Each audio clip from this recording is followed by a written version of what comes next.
This season on Healing Quest, we've been focusing a lot on nutrition and especially some of the things our experts say we all need to have more of in our diet. These are things like healthy fats and bone broth, foods like the right kind of milk, bacon, eggs, and beef. But today we're going to hear about something our experts say most of us should eliminate 98% of from our diet. And as we've discovered, that may not be so easy.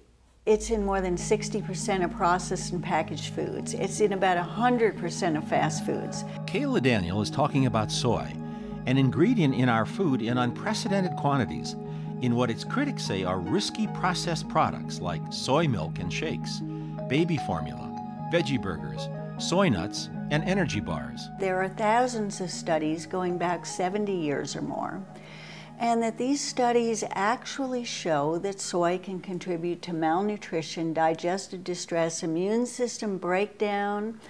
It can contribute to attention deficit disorders. Of course, soy is among the top 8 allergens and soon to be in the top 4.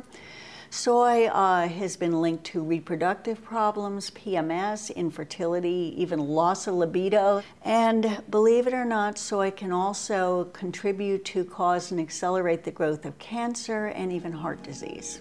Kayla Daniel's book about what she calls the dark side of America's favorite health food has attracted national attention. She's also vice president of the Weston A. Price Foundation, which calls soy a major problem in the American diet. Soy is a toxic plant. The FDA, and one part of the FDA is pushing soy like crazy, saying it's okay, allows a health claim.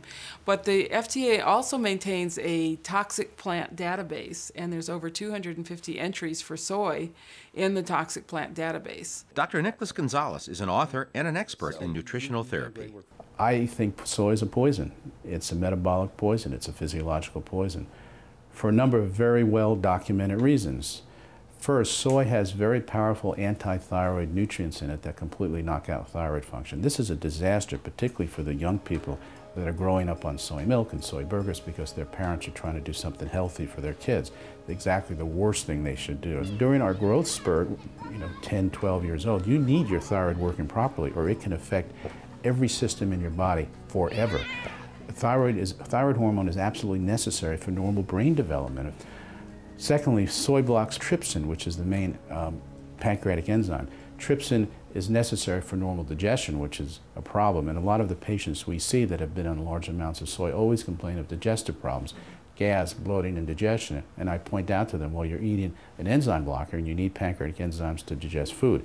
The third problem with soy, which is why it's often lauded as an anti-cancer substance, is it has these phytoestrogens like genistein and daidzein that mimic estrogen. The soy phytoestrogens do two things. First, they create infertility in the female species, and they turn the male animals, be it bulls or deer or gazelles or us, into boys and into girls. Those phytoestrogens are feminizing, and they block sperm production, they block testicular function, they lower testosterone levels. I've had patients in my practice that bring their children in that they were raising on soy. The young men have breasts. In fact, Dr. Gonzalez and other experts say it's critically important that soy not be part of any formula being given to an infant. Kayla Daniel showed Judy a kit that's been developed to help parents make baby formula without any soy in it. This is great that this is available for moms. How can they go about getting this? The easiest way is to go online. The Israeli Health Ministry, the French Food Agency, and the German Institute of Risk Assessment have all come out with clear warnings that babies should not receive soy formula except as a last resort. And their reasons for that are that soy contains phytoestrogens, which are plant estrogens. And they're not true estrogens, but they create endocrine disruption, hormonal havoc.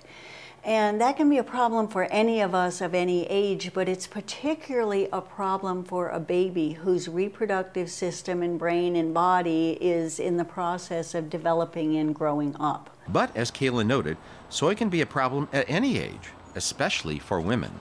So you particularly see that with usually very intelligent, middle-aged women particularly, and they're thinking soy is going to help them go through menopause in a way that's pain-free and healthy and smooth. And so they dramatically increase the amount of soy they're eating. And we have 70 years worth of studies that indicate that even what might be considered moderate soy consumption is going to lead to thyroid problems. And middle-aged women are already prone to thyroid problems. We have an epidemic of hypothyroidism and autoimmune thyroid problems in this country already. And soy consumption will make that worse.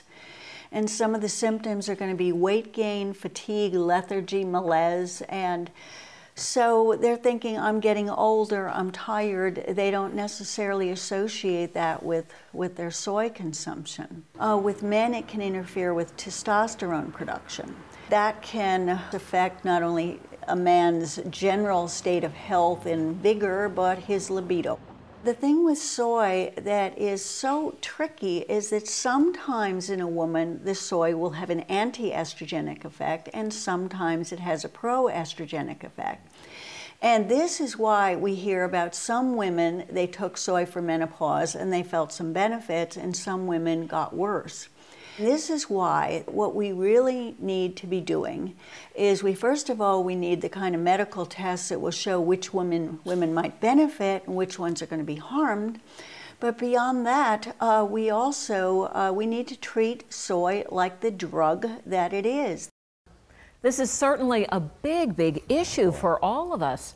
But what about the fact that in Asia, soy has been a big part of the diet for centuries? Well, that's a good question. So I asked two of our experts about that very issue.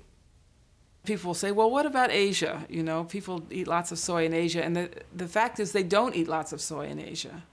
In traditional Asian diets, soy is no more than 1 to 2% of calories. In Asia, there are a whole lot of stories about how soy is a preferred food in the monastery, because it seems that the monks noticed that when the tofu consumption went up, the naughty behavior went down. Well, what about soy in fermented products and in small quantities, like in seasoning? Good question. Our experts say no problem, especially when we're talking about soy that's been fermented in foods like miso, natto, and tempeh. And if you'd like to learn more about this topic, our experts, or that baby formula kit we showed you, go to the Healing Quest website.